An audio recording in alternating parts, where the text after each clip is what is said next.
Pelantikan sebanyak 121 calon pegawai negeri sipil atau CPNS menjadi pegawai negeri sipil atau PNS ini dilaksanakan di gedung pertemuan oleh Bupati Lahat Marwan Mansur.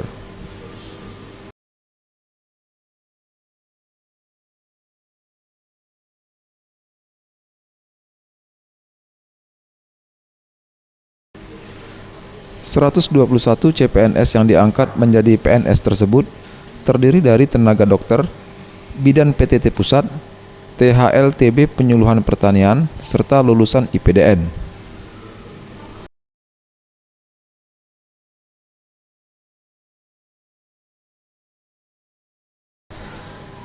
Usai pelaksanaan pengambilan sumpah atau janji dan pengangkatan sebagai pegawai negeri sipil, dilanjutkan dengan penandatanganan dan penyerahan surat keputusan atau SK PNS secara simbolis.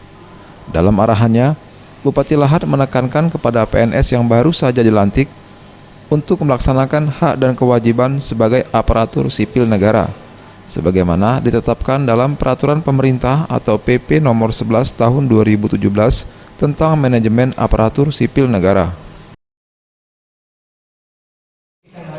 Resmi menjadi pegawai negeri sipil, resmi Anda bekerja dan bertugas dengan tanggung jawab yang diikat di dalam aturan aparatur sipil negara. Berdasarkan Peraturan Pemerintah Nomor 11 Tahun 2017 tentang Manajemen Aparatur Sipil Negara, sudah diatur hak dan tanggung jawab, hak dan kewajiban sebagai aparatur sipil negara.